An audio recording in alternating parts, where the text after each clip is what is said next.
Buen día, chicos. Hoy revisaremos los primeros dos temas de la dosificación, que son medición aproximada de figuras amorfas y notación sumatoria. El cálculo lo podemos dividir en dos grandes áreas, el cálculo diferencial y el cálculo integral.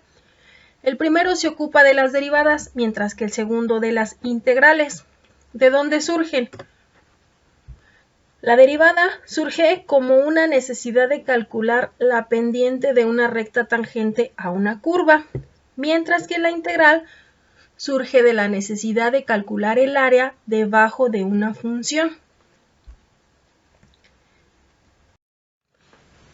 Esta figura a la cual nosotros le vamos a calcular el área se conoce como figura amorfa. No es porque no tenga forma, sino porque en matemáticas las figuras las clasificamos en dos tipos, figuras amorfas y figuras geométricas. Las geométricas son aquellas para las cuales disponemos de una fórmula directa que me permite calcular el área. Y cuando no pertenece a las figuras geométricas, entonces le llamamos amorfa, como en este caso. Ya que no contamos con una fórmula directa, entonces lo que vamos a hacer es aproximarlo mediante figuras geométricas. En este caso, mediante rectángulos.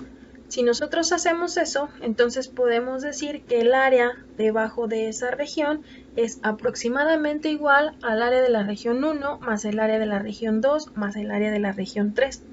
Nótese que no estoy usando el signo igual, porque en este caso el área no es exactamente igual al área debajo de la función.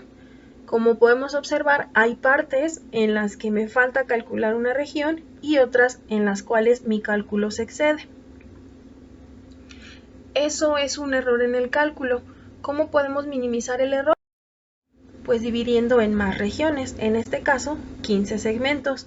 Por lo tanto, el área de esa figura sería aproximadamente igual al área de la región 1 más la 2 más la 3 y así hasta el área de la región 15.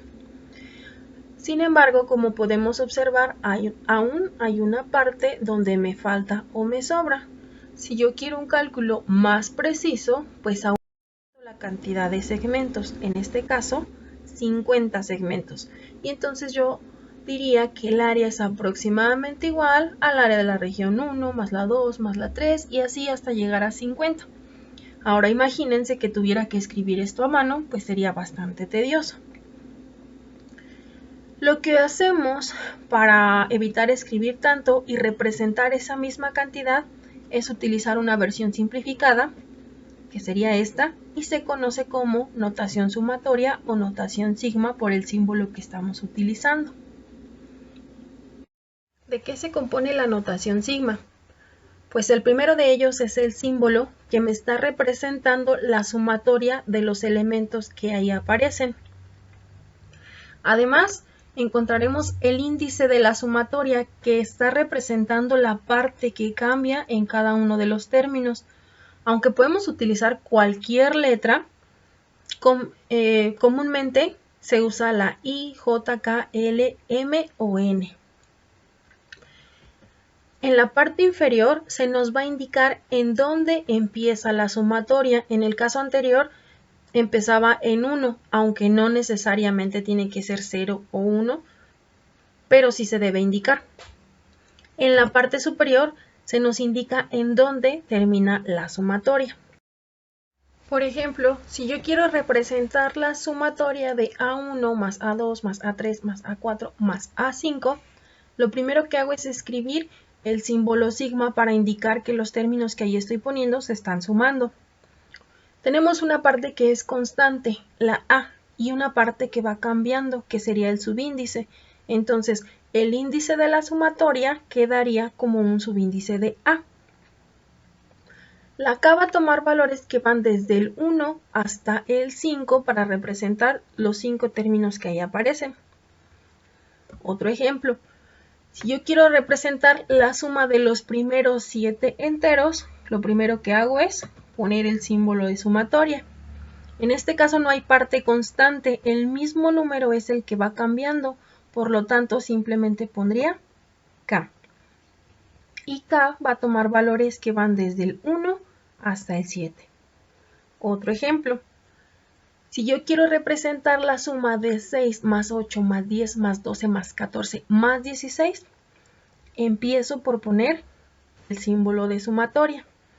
En este caso, la parte que va cambiando es el mismo número. Sin embargo, no va cambiando de 1 en 1, va de 2 en 2. Por lo tanto, yo tendría que indicar 2K. El primer término es 6, por lo tanto 2 veces K me debe dar un 6. Entonces K debe empezar tomando el valor de 3. Y el último término de la sumatoria es un 16, quiere decir que 2K me debe dar 16. Entonces la sumatoria debería de terminar cuando K es igual a 8. Este es otro ejemplo. Quiero representar la suma de 6 más 9 más 12 más 15 más 18 más 21. Lo primero que hago es escribir el símbolo que me representa la suma. Estos números van aumentando de 3 en 3, por lo tanto aquí me debe aparecer un 3K. El primer término es un 6, quiere decir que 3 veces K me debe dar un 6, por lo tanto el primer valor que tome K debería de ser un 2. Mi último término es 21. 3 veces K me debería de dar 21, entonces el último valor que le voy a dar es 7. Otro ejemplo, 5 más 7 más 9 más 11 más 13 más 15. Lo primero que hago es el símbolo de sumatoria. Los términos van aumentando de 2 en 2, entonces aquí me debería de aparecer un 2K. Sin embargo, si yo dejo el 2K así solo, lo que obtendría serían números pares y los que tengo en mi sumatoria son impares, entonces para ello añado el más 1. El primer término es 5, quiere decir que 2K más 1 debería de ser igual a 5, por lo tanto el primer valor que toma acá es un 2. Mi último término es 15, quiere decir que 2K más 1 debe ser igual a 15, entonces mi sumatoria debería de terminar en un 7. Lo puedo representar como 2K más 1 o como 2K menos 1. Lo que va a cambiar es el valor en el que inicia y en el que termina para que me represente los mismos términos. Si K es igual a 3, tengo 3 por 2, 6 menos 1, tengo el primer término. Si K es igual a 8, tengo 2 por 8, 16, menos 1, 15, y me sigue dando el último término de la sumatoria. Otro ejemplo, ahora quiero obtener menos 5 más 7 menos 9 más 11 menos 13 más 15. Nuevamente voy a utilizar el símbolo de notación sigma. En este caso me voy a enfocar en el valor del número 5, 7, 9, 11, 13 y 15. Va aumentando de 2 en 2, entonces aquí me va a aparecer nuevamente un 2K más 1. Si se fijan es la misma secuencia que tenía arriba, solo que ahora tengo un término que es positivo y uno que es negativo. Entonces nuevamente empezaría en 2 y terminaría en 7. Si lo dejo así, lo que obtengo es la misma secuencia de arriba. ¿Qué es lo que vamos a hacer? Añadir un menos 1 a esos términos. Menos 1 a la 1 me daría menos 1. Menos 1 a la 2 o a cualquier potencia par se convierte en 1. Entonces, como vemos, eso que está ahí no cambiaría el valor de la sumatoria. Lo único que está haciendo es cambiar el signo. Si mi potencia es impar, me da un signo negativo. Y si mi potencia es par, me da un signo positivo. De esa forma, el primer término es cuando K vale 2, 2 por 2, 4, más 1 me da 5, pero cuando tengo menos 1 a la 3, eso me da un menos 1, que multiplicado por el 5 que tenía inicialmente, me aparece el menos 5.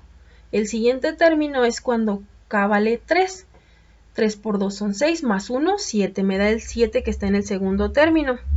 Pero tendría menos 1 elevado a la 4, me va a dar uno positivo, por lo tanto, voy obteniendo menos más en los términos de la sumatoria.